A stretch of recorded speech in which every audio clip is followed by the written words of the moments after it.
할렐루야. 할렐루야. 살아갈 힘과 믿음을 우리 하나님 주실 줄 믿습니다.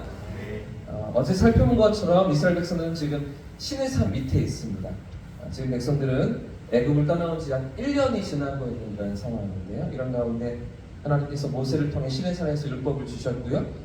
당신의 백성으로 부름받은 그 이스라엘이 이제 어떤 모습으로 약속을 향해 나아가야 되는지, 약속의 땅을 향해 나아가야 하는지, 어떤 모습으로 그 땅을 누리며 살아가야 하는지 민수기 초반부터 8장 말씀까지 가르쳐 주십니다. 그리고 이어지는 9장 본문에서 이스라엘 백성은 출애굽한 이후에 처음으로 첫 번째 6월절을 지키게 되고요.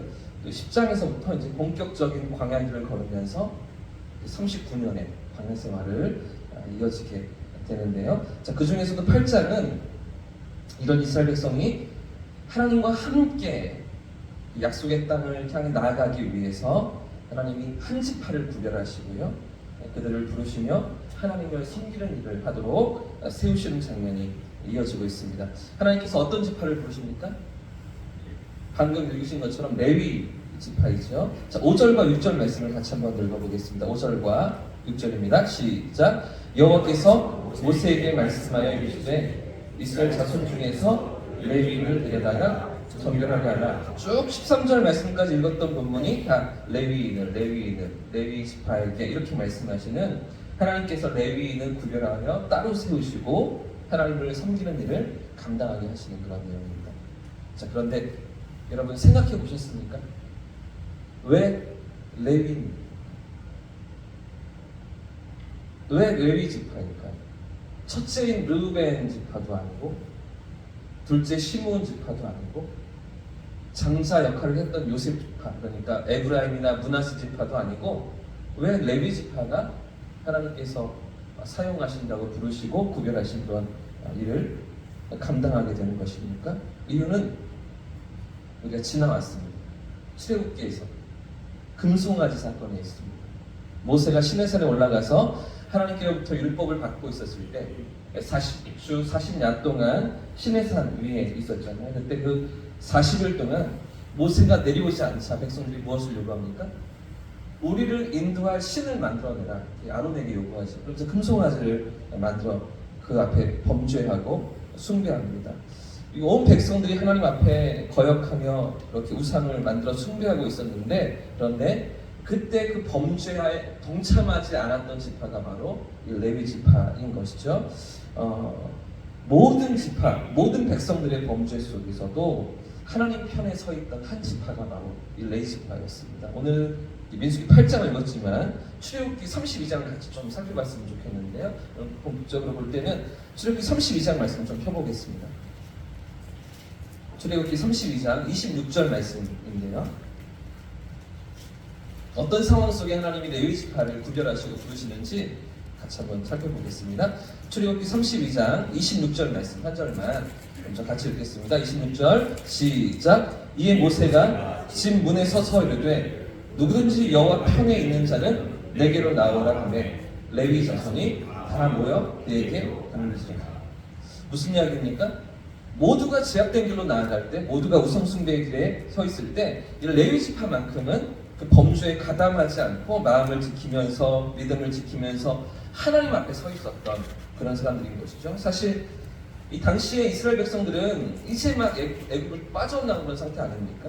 애굽에서의 습관이 그대로 몸에 남아있는 그런 상황입니다. 그렇기 때문에 애굽에서 이방 사람들이 섬기던 그 우상 숭배에 물들어 있고, 그때 그 습성 그대로 여전히 금송아지 우상을 만들면서 그렇게 눈에 보이는 무언가를 만들어서 의지하고 의존하고자 하는 그런 마음들이 있었던 것이죠. 그래서 10가지 이적을 경험했던 그들이지만, 홍해가 갈라지는 하나님의 일하심을 경험했던 그들이지만, 만나와 메추라를 먹이시고 반석에서 물을 내시는 그런 하나님을 경험했음에도 불구하고 살아계신 하나님, 그 하나님을 의지하지 못하고 눈에 보이는 무언가를 만들어서 의지하려고 하는 그런 타락하고 범죄한 자리였던 것인데요. 그런데 생각해 보십시오. 레위 지파만큼은 그 자리에 가담하지 않았다는 것이죠. 하나님 편에 서 있는 자 나오라 했더니 그들이 서 있는 것입니다. 그들이 하나님 편에 서 있었던 것입니다. 생각해 보십시오. 레위 지파는 다른 지파들보다 먼저 애굽에서 빠져나왔죠.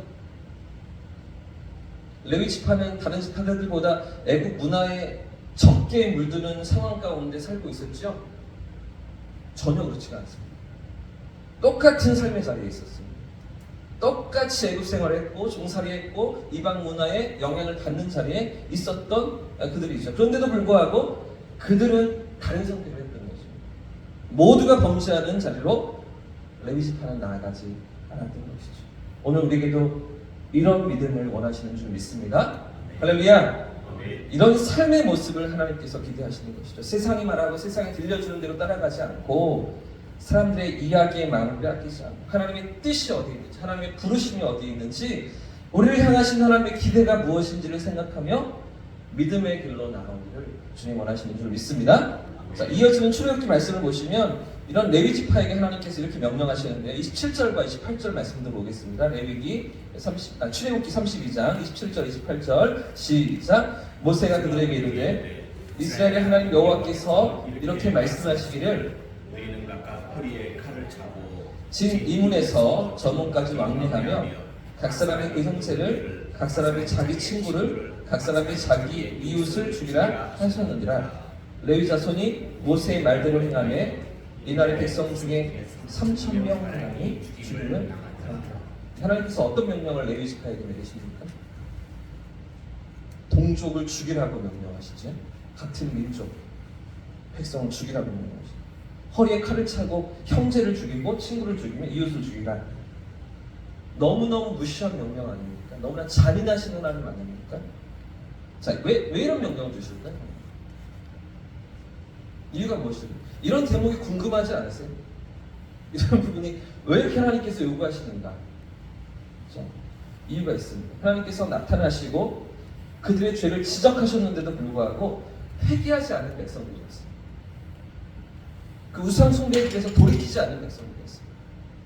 장정만 60만, 200만이 넘는 그 백성들 가운데 모두가 다 이렇게 아무나 죽이는 것이 아니고 여전히 하나님께로 돌이키지 않는, 모세의 책망을 들으면서도 하나님의 진노가 임하였음에도 불구하고 돌이키지 않았던 그런 사람들이었던 것이죠. 이렇게 회개하지 않는 사람들이 3,000명가량 레위 지파에게 죽임을 당하는데, 생각해 보십시오. 아무리 하나님 편에 서 있던 레위 지파라 할지라도 자신의 형제를 죽이고 이웃을 죽이고 친구를 죽이는 일이 쉬운 일이었습니다. 아무리 범죄하고 타락한 그런 사람들이라고 할지라도 형제이고 친구이고 이웃일 목숨을 빼앗는 일이 쉬운 일이 아니었겠죠. 뿐만 아니라 생각해 보십시오. 이 명령에 순종하고 난 이후를 생각해 보십시오. 형제를 죽이라고 하시고 이웃을 죽이라 하셨는데 순종하고 난 뒤에 어떤 일들이 벌어질까요? 한두 명도 아니고 수십만, 수백만 함께 살아가는 공동체 속에서 이 동족을 죽이고 나면 이제 이 레위 지파는 어떤 상황에 놓이게 됩니까? 왕따가 되는 거죠. 레위 지파의 모든 사람들과 적이 되는 거죠. 가족이 죽은 어떤 사람들은 레위 지파를 원수로 생각할 테고, 이웃이 죽은 나머지 다른 사람들도 레위 지파와 상종이나 하겠습니까? 만약 여러분이라면 지금 이런 하나님의 명령에 순순히 따를 수가 있었을까요?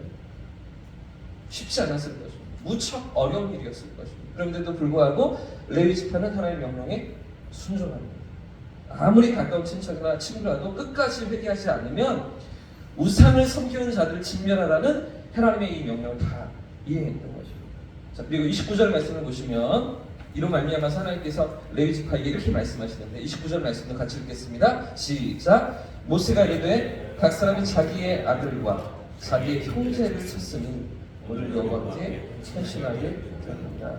그가 오늘 너에게 복을 주시리라. 레위 지파가 어떻게 순종했다고요? 자기의 아들일지라도 자식일지라도 하나님 명령에 순종하는 거죠. 형제일지라도 순종하는 거예요. 왜? 하나님 섬기는 자리에서 돌아오지 않았던 것이죠. 하나님 섬기는 자리에 나오지 않았던 것이죠. 우상 숭배의 자리에 여전히 머물렀던 그런 사람들이었기 때문에 약한 마음으로, 약한 가슴으로 하나님께 순종하며 그렇게 말씀에 순종했던 것인데요. 자, 이어지는 말씀에 이 레위 지파가 오늘 여호와께 어떻게 됐다고요? 헌신하게 되었다고 말씀하시죠. 헌신이라는 단어를 쉬운 말로 바꾸면 자기 몸을 하나님께 드린다 이런 단어잖아요. 그러니까 하나님 앞에 자신의 삶을 드리고 자신의 모든 미래까지도 맡겨드리면서 그렇게 하나님 말씀에 순종하는 이 믿음을 보시고 하나님께서 그들을 구별하시며 사용하시는 것이죠. 그런 배경 가운데 민수기 8장이 열리고 있는 것입니다. 그 많은 백성들 가운데 레위 지파를 구별하시고 선택하시며 하나님을 섬기는 일에 사용하셨던 것은 이런 믿음이 그들의 삶에 있었기 때문이죠. 누가복음 14장 말씀에도 예수님이 이렇게 말씀하십니다. 내게 나오는 자는 부모와 형제와 자매와 자기 목숨까지 미워하지 아니하면 능히 내 제자가 되지 못하고 자기 십자가를 지고 나를 따르지 아니하는 자도 능히 내 제자가 되지 못하리라. 예수님 이렇게 말씀하시잖아요. 하나님께서 우리에게 요구하시는 삶은 그저 예수 믿고 구원받는 정도가 아니에요. 그러니까 민수기의 이스라엘 백성들로 치면 그저 애굽을 빠져나와서 가나안 땅에 들어가는 정도로만 하나님께서 우리에게 요구하시지 않는다는 것이죠. 우리를 향하신 하나님의 뜻과 부르심이 어디 있는지, 하나님의 마음이 어떠하신지를 분명히 알고 그 뜻 안에서 하나님의 부르심 안에서 살아가기를 원하시는 것이죠.